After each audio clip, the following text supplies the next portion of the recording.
मेरा नाम सतीश पंडित है और मैं चंडीगढ़ से आया हूं आपसे मिलने। और हरिद्वार का नाम लेते ही लोगों को लगता है कि पंडित जी वापस भी आओगे क्या? Hello, of course I love this town. जो हमारी जो वैदिक संस्कृति है उसमें बहुत बड़ा पूजनीय स्थान है इस भूमि का, और जो लोग यहाँ रहते हैं वो निश्चित रूप से बहुत लकी हैं। तो ये इस बिजनेस की खूबी और खासियत है कि यदि आप इसमें 2 साल रहें तो ये आपको हर उस जगह पे ले जाएगा जहां आपने जाना सोचा हो या ना भी सोचा हो। ठीक है, तो 2 साल पहले मेरी जो अपलाइन, मेरे जो स्पॉन्सर हैं, मैं बहुत खुशनसीब हूं कि ऐसे व्यक्ति का सानिध्य मेरे को मिला। मिस्टर सुरेंद्र वत्स, आप सब लोग मिल चुके हैं उनसे। उन्होंने मेरे को ये बिजनेस दिया। 2 साल के लगातार प्रयास के बाद लगभग 14 लाख रुपए मेरे को मिले इससे। लास्ट मंथ का जो मेरा पेड आउट था वो था 1,57,000 रुपए का। और अब ये बिजनेस देहरादून से हरिद्वार और इस पूरे एरिया में फैल रहा है। जो लोग एक्टिवली पार्टिसिपेट कर रहे हैं इसमें, वो इसको आगे भी लेके जाएंगे जी। ठीक है, तो अभी अगले 45-50 मिनट में हम इस खास विषय के ऊपर बात करेंगे कि जब हमारा बिजनेस एक्सपेंड होता है, बढ़ता है, उस वक्त के एहतियात क्या है, क्या ऐसी चीजें हैं क्योंकि हमें करके समझ में आए, नुकसान उठा के समझ में आए, वो ज्यादा अच्छा फैसला नहीं है। पहले से कुछ चीजें आपके ध्यान में रहें। तो इसका विषय है बात का आउट ऑफ टाउन बिजनेस या आउट ऑफ टाउन ग्रुप। एक स्टोरी से इसकी शुरुआत होती है। अपने टाउन में रह के आपने इस बिजनेस को सीखा और किसी बाहर से किसी व्यक्ति जो पहले से सीखा हुआ था उसने आपको आके सिखाया, और अब आपने दूसरे किसी शहर में जाके सिखाना है। अगर आप चाहते हैं कि ये बिजनेस बहुत बढ़े, ठीक है, अगर आप इसको 2, 4, 5 साल की इनकम के लिए कर रहे हैं तो फिर हरिद्वार में तो वैसे पहले से बढ़िया सुकून, शांति और संतोष है। अगर आप एम्बिशियस हैं तो आपको मूव करना होगा। और देखिए, घर जो होता है अपना वतन जो होता है, वो वहां बहुत आराम तलबी होती है। परदेश सबसे बड़ा गुरु है। परदेश सबसे बड़ा गुरु है क्योंकि परदेश लिहाज नहीं करता, सख्त होता है थोड़ा। अपना देश जो होता है वो मां के आंचल की तरह होता है, जान पहचान, ठीक है, कंफर्टेबल, सभी गलियां कूचे वाकफ, ब्ला ब्ला ब्ला। और ऐसा माना जाता है कि जो अपनी देश की मिट्टी होती है, अपना शहर जो है, वो आपको रोजगार दे सकता है, आराम दे सकता है। लेकिन तरक्की के लिए, उन्नति के लिए आपको परदेश की गलियों में जाना पड़ेगा। पिछले 2 साल में लगभग 15-16 स्टेट में मैं गया हूं। अभी जनवरी में मेरा जो टूर है वो शायद मध्य प्रदेश रायपुर से शुरू हो, रायपुर, बॉम्बे एंड पूना एंड कर्नाटक, फिर द्वारा महाराष्ट्र, नांदेड़, फिर उसके बाद आंध्र प्रदेश, और वहां से शायद वापसी है, इस तरह से। तो कलकत्ता, सब जगह जाके मैंने देखा कि हिंदुस्तान में 90% बिजनेस किन लोगों के हाथ में है जो वहां के मूल बाशिंदे नहीं हैं। जिनके हाथ में है वो लोग थे जिन्होंने बहुत टफ टाइम देखा अपनी ही मातृभूमि के ऊपर। अभाव सबसे बुरी चीज है। हेलो, अभाव सबसे बुरी चीज है और अभाव सबसे जरूरी चीज है। अगर होगा तो आदमी चलेगा, नहीं तो नहीं चलेगा। अभाव ही एक ऐसी शक्ति है जो आदमी को चलने के लिए प्रेरित करती है। तो इंशाल्लाह आपकी जिंदगी में अगर कोई अभाव नहीं है तो ये भी प्रॉब्लम है एक, क्योंकि ऐसा माना जाता है कि good life is enemy of great life. एक अच्छा जीवन एक महान जीवन का दुश्मन होता है। समझ गए? Got it? जवाब नहीं आया? यस? तो बिजनेस, ये आसियन बिजनेस हो या दुनिया का कोई भी काम हो, अगर आप बाहर निकलेंगे, कुछ करेंगे तो आपको बड़े रिवार्ड मिलेंगे। आप जिंदगी को, प्रैक्टिकल लाइफ को लेके बहुत कुछ सीख सकेंगे। तो आपने अपने टाउन में सीखा और आपने आगे किसी दूसरे टाउन में सिखाना है। Pelican principle, pelican principle, pelican बोलते हैं बगुले को। एक कहानी है जो इससे रिलेट करती है। एक बार अमेरिका के किसी जगह पे वहां एक झील थी बहुत बड़ी। उस झील में बहुत सारे पेलिकन रहते थे, बगुले। बगुला समझते? हेलो, ये मुहावरा आपने सुना है, टेढ़ी खीर? ज्यादा लोगों ने नहीं सुना। टेढ़ी खीर, टेढ़ी खीर मुहावरा है, सुना किसी ने? वो कहां से निकल के आया पता किसी को? बगुले से। कैसे? एक आदमी था, वो नेत्रहीन था। किसी ने पूछा सामने वाले ने कि प्रभु खीर खाओगे? तो नेत्रहीन व्यक्ति क्या बोलता है, कैसी होती है? बोला खीर जो होती है वो सफेद होती है। बोला सफेद कैसा होता है? बोला सफेद जो है ना वो दूध जैसा होता है। बोला दूध कैसा होता है? बोला दूध जो होता है वो बगुले जैसे होता है। बोला बगुला कैसा होता है? तो उस आदमी ने नेत्रहीन के आदमी के सामने अपने हाथ को बगुले के सर की तरह मोड़ के ऐसे रखा और नेत्रहीन ने उसको छू के देखा ऐसा ऊपर से नीचे, और क्या बोलता है कि इतनी टेढ़ी खीर मैं नहीं खा सकता।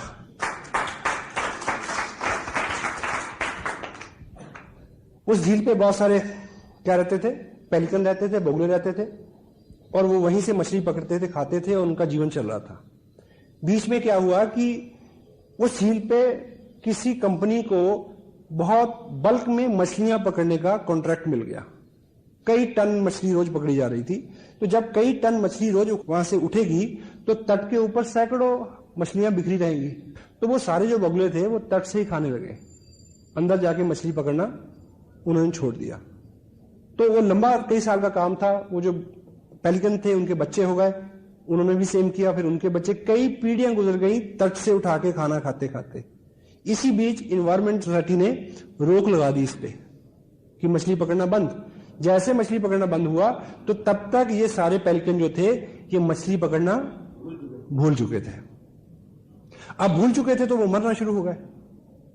फिर वहां की इन्वायरमेंट सोसाइटी ने चेक किया कि भी इनको बचाना है। बचाने के लिए फिर क्या किया, किसी दूसरी झील से कुछ ट्रेन पेलिकन्स को पकड़ा और उनमें छोड़ा गया।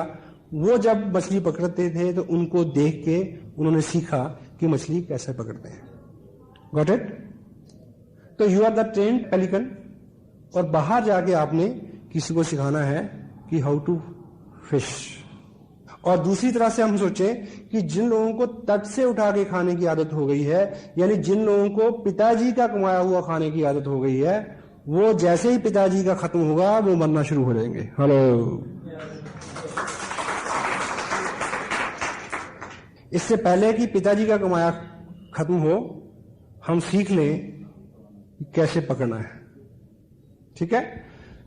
सो आउट ऑफ टाउन जो बिजनेस है आपका, उसके लिए इस बिजनेस की ऐसी नेचर है कि ये फैल के चलता है।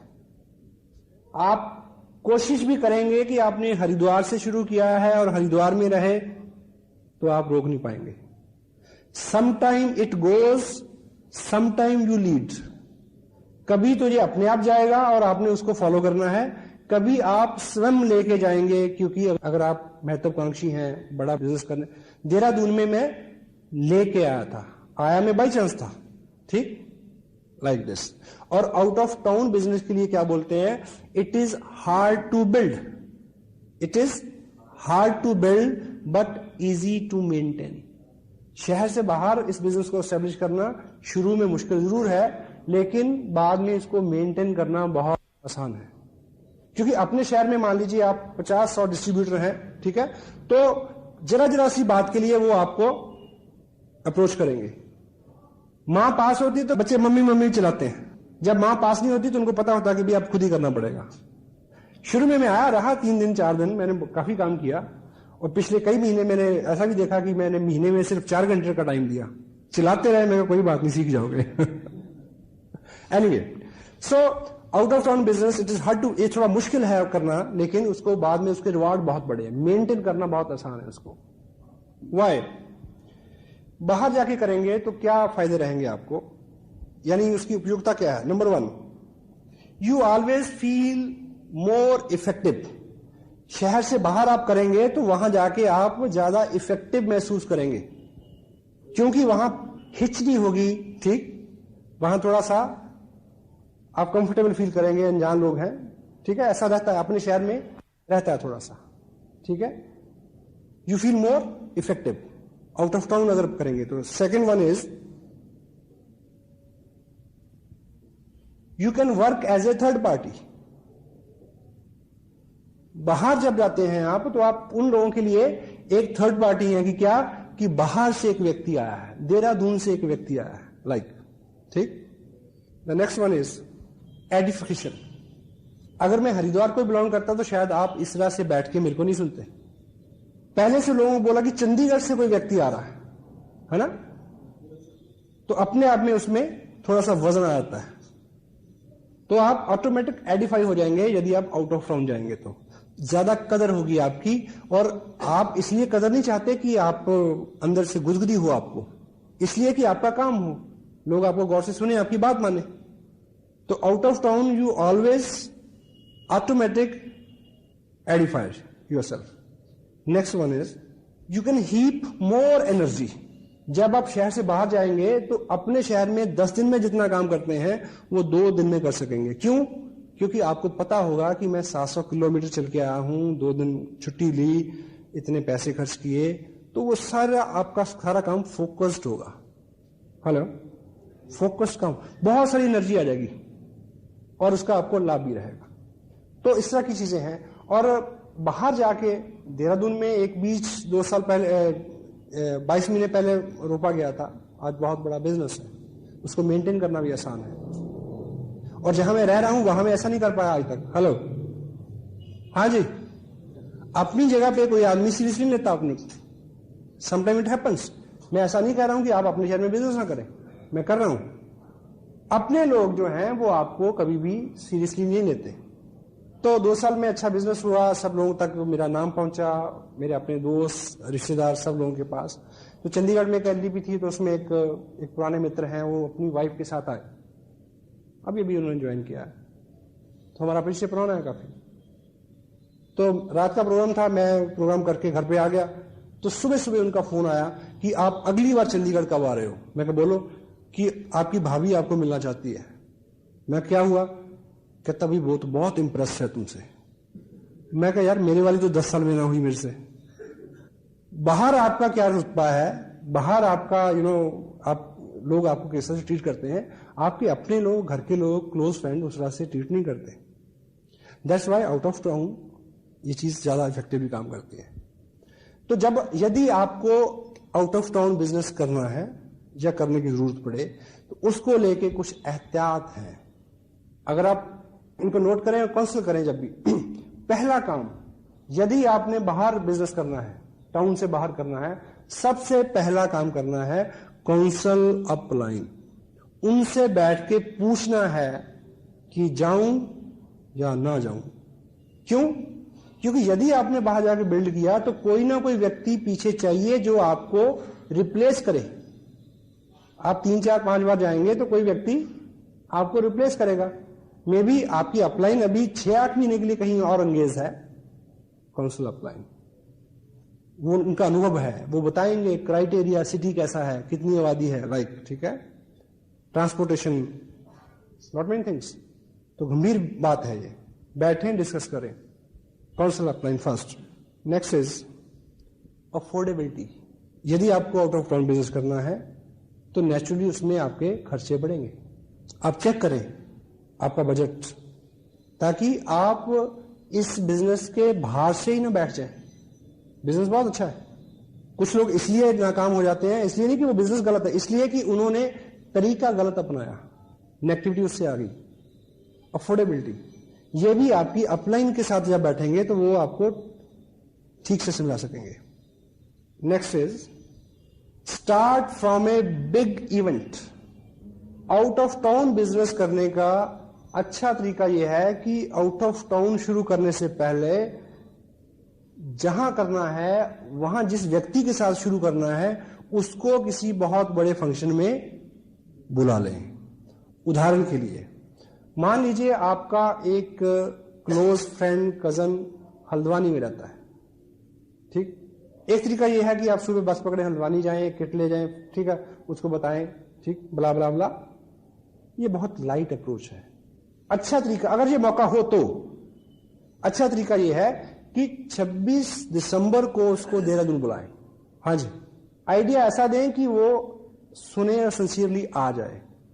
मसलन उन्हें बोले कि एक प्रोजेक्ट पे मैं आपके साथ पार्टनरशिप में काम करना चाह रहा हूं, आपकी इन्वेस्टमेंट नहीं कराऊंगा, मुनाफा अच्छा होगा, लेकिन 26 दिसंबर को इस प्रोजेक्ट के ऊपर इस प्रोजेक्ट के विशेषज्ञ एक वर्कशॉप करने वाले हैं, उसमें वो इसके बारे में सारी बारीकियां की जानकारी देंगे। और अभी मेरे को भी ज्यादा पता नहीं है, अगर आप आए तो हम दोनों बैठ के इसको समझ सकेंगे ताकि हम इसको जल्दी स्टार्ट कर सकें, लाइक दिस। हाँ जी, क्योंकि वहां से आदमी इतने बड़े इवेंट में टोटल जानकारी लेके फायर्ड अप होकर जाएगा तो आपका जोर कम लगेगा। बेशक आपका कितना भी अनुभव क्यों ना हो, लेकिन अगर सामने वाला व्यक्ति बहुत ज्यादा एक्साइटेड नहीं है, आपकी मेहनत बहुत बढ़ जाएगी। ये कहावत है क्या कि जिस फुटबॉल में हवा नहीं होती, बड़े से बड़ा चैंपियन जो होता है वो भी उसको गोल तक नहीं ले जा सकता। हवा होनी जरूरी है। तो ऐसा इवेंट क्या करेगा, हवा भर देगा, उसको बिल्कुल रोशन कर देगा, उसके दिमाग को। उसको आपके टाइम की वैल्यू होगी जब आप जाएंगे तो। ठीक है,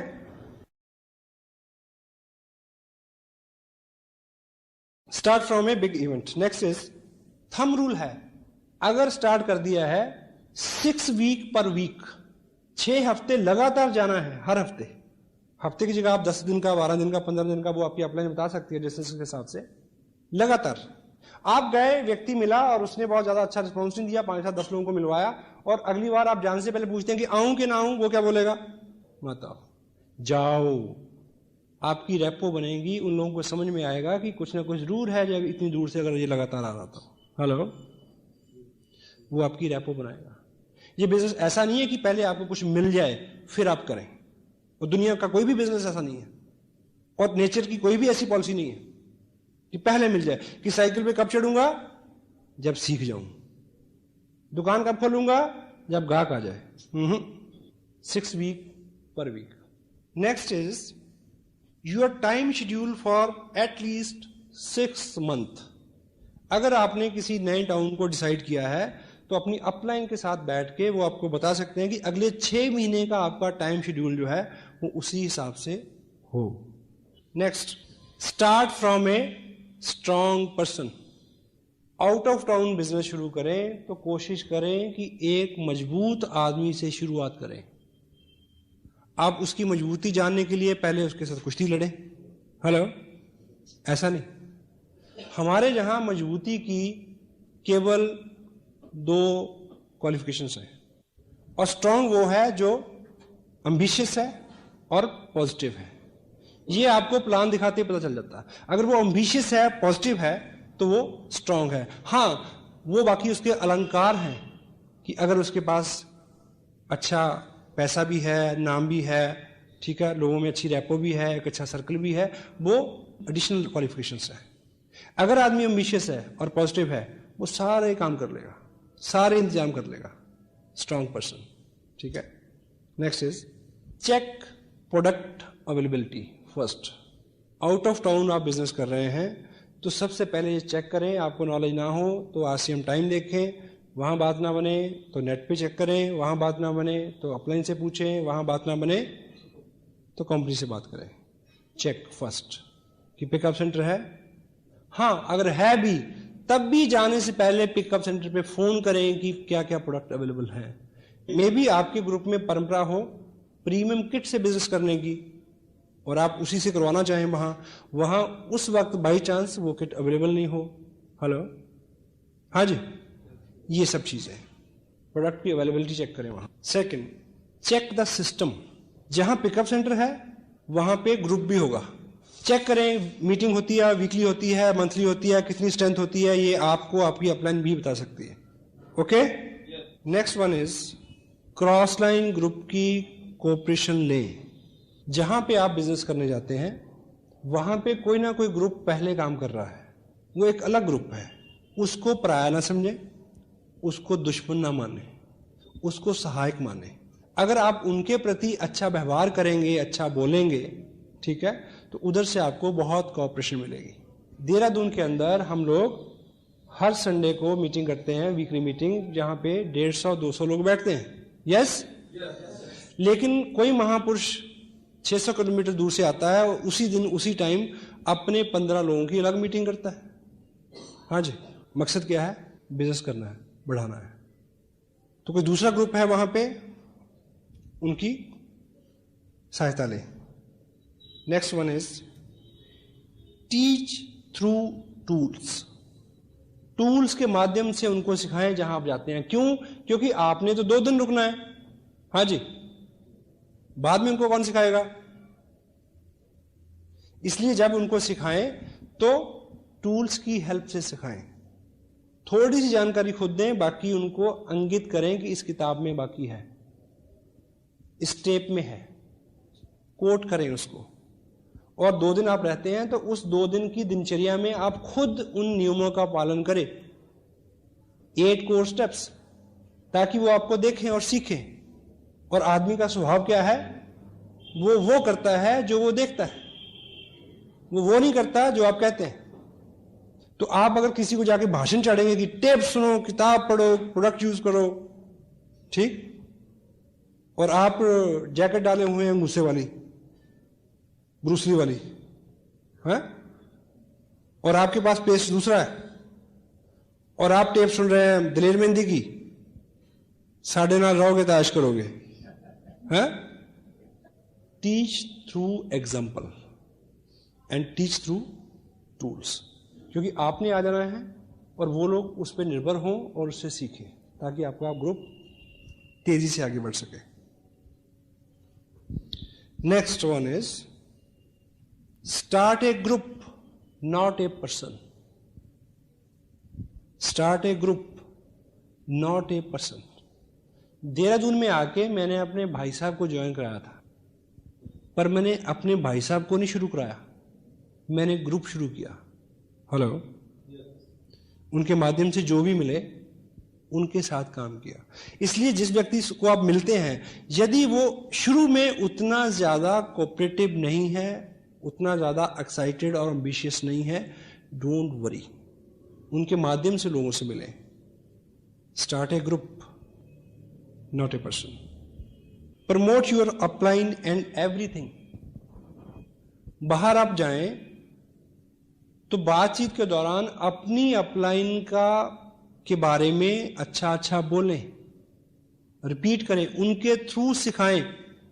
आपसे प्रश्न पूछा जाए कि ऐसा ऐसा कैसे होता है, तो जवाब यह है कि मेरे स्पॉन्सर माननीय वत्स साहब ये कहते हैं कि इसको ऐसे करना चाहिए। हेलो, क्यों? क्योंकि आपके स्पॉन्सर ने आपको 2 या 3-4 विजिट के बाद रिप्लेस करना, आपकी जगह पे जाना है। अगर आपने उनको खूब एडिफाई किया होगा तो वो लोग उनकी बात सुनेंगे, अदरवाइज नहीं सुनेंगे। हेलो, हाँ जी। तो जब आप आउट ऑफ टाउन जाएं तो अपने स्पॉन्सर के बारे में, ठीक, एडिफिकेशन टोटल सिस्टम की करें, टीम वर्क की, प्रोडक्ट की, कंपनी की, टूल्स की, टेप्स की, बुक्स की, एवरीथिंग, ठीक। Next, demonstrates your work ethics and labour. आप 2 दिन के लिए गए हैं, वो 2 दिन टोटल शेड्यूल्ड पैक होने चाहिए, काम करें बहुत सारा। क्यों? कि लोग वो करते हैं जो वो देखते हैं। और अगर कोई व्यक्ति शॉर्टकट मारने की कोशिश करता है तो उसको वहां रोकें, समझाएं। अपनी जो ईमानदारी है आपके बिजनेस में वो उसको सिखाएं। Hello, teach your work ethics, demonstrate your labour. क्योंकि अगर 2 दिन आप खूब वहां मेहनत करके आएंगे, आप वापस आ जाएंगे तो वो उसी ट्यून में काम करता रहेगा। हेलो, आलसी लोग भी उनकी इज्जत करते हैं, वो लोग जो मेहनत करते हैं। Next one is never follows the next city. जिस शहर में गए हैं आप, उसी शहर में एक ग्रुप खड़ा करें, अगला शहर ना फॉलो करें। मसलन मान लीजिए आप इस बिजनेस को लेके दिल्ली गए और दिल्ली वाला व्यक्ति कहता है कि हाँ बिजनेस तो अच्छा है, पर तब बात बनती है मेरा जो साला है वो तो जयपुर रहता है, मेरे साथ जयपुर चलो। अब जयपुर वाले का जीजा जोधपुर रहता है, हेलो, तो फिर आप कभी लौट के नहीं आएंगे। Never follow. किन्हीं खास परिस्थितियों में मनाही नहीं है, वो आपकी अपलाइन आप करीब से काउंसिल करेंगे तो आप समझ सकेंगे। जिस शहर को आप शुरू कर रहे हैं वहां बिल्ड करने की कोशिश करें, अगला शहर एकाएक नहीं फॉलो करें, बड़ी दिक्कत हो जाएगी। ये बड़ा कीमती पॉइंट है। Make a account of establishment expenses. जैसे इस शहर में हम शुरू कर रहे हैं काम, तो यहां पे कुछ एस्टेब्लिशमेंट के खर्चे आएंगे। मसलन ये हॉल बुक हुआ, ये साउंड सिस्टम आया, खर्चा ज्यादा, लोग कम है। इसका प्रॉपर अकाउंट रखें लिखित में। अगर रखेंगे तो आपको बहुत सारा लाभ होगा। यानी आपका जो पॉकेट से जा रहा है वो फ्यूचर में चल के कंपनसेट हो सकता है। दूसरी बात, क्योंकि ये लोगों का बिजनेस है, लोगों का बिजनेस है, यदि आप पॉकेट से खर्च कर रहे हैं तो कोई नहीं शायद आपको कहेगा कि मैं भी हूं, मैं भी खर्च करता हूं, मेरा भी हिस्सा रखो। लेकिन कोई भी आदमी आपको ये कह सकता है कि यहां तो टिकटों के पैसे बना बना के ये काम चला रहे हैं भाई, हेलो, ये उंगली कोई भी उठा सकता है, ये तोहमत कोई भी लगा सकता है। लोगों का बिजनेस है, तो ये जो फंड्स हैं इनका प्रॉपर अकाउंट मेंटेन हो, ताकि कभी भी कोई बात हो तो आपके पास उसका खरा जवाब हो। नेक्स्ट वन इज सबसे इंपॉर्टेंट, आउट ऑफ टाउन शुरू किया है तो हैव पेशेंस। मैं ऐसे बहुत सारे लोगों को जानता हूं जिन्होंने 1.5-2 साल की हिस्ट्री में कम से कम भी 50 शहरों में जाके शुरू किया हो। Hello, break a city. That's why सबसे पहला जो पॉइंट है उसकी इंपॉर्टेंस इतनी ज्यादा है कि जब आप निकलें तो बहुत बार बार बार सोचें और अपलाइन को काउंसिल करें, करूं कि ना करूं। सारी परिस्थितियां जितने भी ये इसमें 20 पॉइंट्स हैं जिसपे मैंने अभी बात की है, आप इसको लबोलाब निकालेंगे तो शुरू करने से पहले बहुत सारी चीजें आप असेस कर सकते हैं। ब्रेक ए सिटी, पेशेंस रखें। सम टाइम बहुत सारा प्रयास करने के बाद भी उस तरह के रिजल्ट नहीं आते, और लेकिन बहुत बार हम तब छोड़ देते हैं प्रयास करना जब अगले ही कदम पे बहुत सारे रिजल्ट मिलने वाले होते हैं। लगातार प्रयास, पेशेंस रखें। एस्टेब्लिशमेंट अकाउंट की जहां बात आती है उसमें ये सब बातें अपने आप आ जाती हैं कि कितने टाइम में कितना, उसको आप शेड्यूल करें। आपको पहले पता होना चाहिए, हाँ जी, आपको पहले पता होना चाहिए इस बात का। आपकी अपलाइन जो अनुभवी लोग हैं वो आपको बता कि होगा तो ये होगा, नहीं होगा तो ये होगा। Got it? कुछ लोगों को लाभ मिलेगा इस बातचीत का, हाँ जी। आप लाभ ना लेंगे, आप लें या ना लें, पर अगर आपने इस बिजनेस में काम किया अच्छे से तो आप इन बातों को याद जरूर करेंगे फ्यूचर में। क्योंकि आदमी जो है उसका एक स्वभाव है, वो अपने अनुभव से ही सीखना चाहता है। और जो वक्त है उसके बारे में क्या बोलते हैं कि वक्त, समय, वो बहुत हार्ड टीचर है, हार्ड टीचर। स्कूल में आप जाते हैं तो क्या होता है, पहले पाठ पढ़ाया जाता है फिर इम्तिहान होता है, ऐसे होता ना। लेकिन वक्त जो है वो बहुत हार्ड टीचर है। वो क्या करता है, पहले इम्तिहान लेता है बाद में सबक देता है। हेलो, सबक बाद में आता है आदमी को। बहुत सारा काम करने के बाद सोचता है कि वो यहां से शुरू करते तो अच्छा होता। और नॉलेज जो है उसके बारे में आपको मैं इतनी चीजें बताऊं, ये बिजनेस सिंपल है, कॉमन सेंस का है। जितनी बात मैंने अभी आपको बताई, हाँ ऑफ कोर्स कुछ टेक्निकल चीजें हैं जिसको बारे में आप पहली बार आपको जानकारी मिली होगी, अदरवाइज जानकारी तो सबको है, सिर्फ उसको यूज में लाते हैं कम लोग। पिछले दिनों बहुत बाहर ट्रैवलिंग में बाहर का खाना खाते खाते यानी मेरा कोलेस्ट्रॉल काफी बढ़ गया। नॉर्मल होता है शायद 120, ज्यादा होता है 150, और बहुत ज्यादा हो जाए तो 180 हो जाता है, और 200 हो जाए तो उसको डेंजरस कहते हैं, और 220 हो जाए तो उसको कहते हैं हाई अलर्ट कि लेट जाओ। मेरा कितना था, 366, 366 टेस्ट कराया, रिपोर्ट आई, डॉक्टर उठ के खड़ा हो गया, कहते जी आप कैसे आए हैं? जी मैं कहा मैं कार से आया हूँ, पैर से चल के आया हूँ। जाओगे कैसे? उसको लगेगा कि आप शायद 4 लोग लेके जाएं इसको। देखिए, जब आदमी एक्साइटेड होता है कि थीम को लेके, छोटी मोटी बीमारी तो वैसे ही टकराने में खतरा समझती है। उसके बाद मैंने कोई मेडिसिन नहीं ली, केवल 35 दिन कंट्रोल किया डाइट के ऊपर। फिर टेस्ट कराया 180, वो फिर खड़ा हो गया कि आपने क्या खाया क्या किया। मैं कहा तुम्हें ये बता दिया, फिर तो पैसे तू बनाएगा। ये नुस्खा तो पेटेंट है, ठीक है। सुबह देखिए, जिन लोगों का वेट ज़्यादा है या कोलेस्ट्रॉल हाई है, तो आजकल मैं जो करता हूँ, सुबह उठते ही 2 लीटर पानी पीता हूँ गर्म करके, ठीक, गर्म करके। उसके आधे घंटे बाद 1 गिलास पानी जिसमें 2 नींबू, थोड़ा सा शहद, वो भी गर्म, ठीक है। उसके बाद रूटीन में ऐसी डाइट, ठीक है, जिसमें ऑयल कम हो। एनीवे, मैं कहना ये चाह रहा था आपको, जहाँ से ये बात शुरू हुई। अभी मैं पिछले दिनों दिल्ली, मेरे ब्रदर रहते हैं, मैं उनके पास रुका। जब सुबह उठ के मैं पानी गर्म किया, पिया, ये किया, वो किया, नींबू निचोड़े, ऐसा किया, तो वो पास खड़ी होकर कहती हैं, जो भाई साहब हमारे, वो भी काफ़ी मोटे हैं, हेल्दी हैं, वो कहती हैं इनको भी कोई बताओ ना नुस्खा। मैंने उनको बोला कि नुस्खे तो सब लोगों के पास बहुत हैं, ऐसे भी करो तो 100 नुस्खे झड़के बाहर आ जाते हैं, उसको करता कोई कोई है। हेलो, फर्क पड़ेगा करने से फर्क पड़ेगा। नया साल आने वाला है, अभी कैलेंडर बदल जाएगा। बहुत सारे लोगों को लगेगा कि ये जो शायद 2005 है ना, इसको 5 और 2 7 नंबर निकलता है, शायद कुछ हो जाए। हर बार लगता है, लेकिन मैसेज ये है, कैलेंडरों के बदलने से हालात नहीं बदलते, हालात बदलते हैं खुद को बदलने से।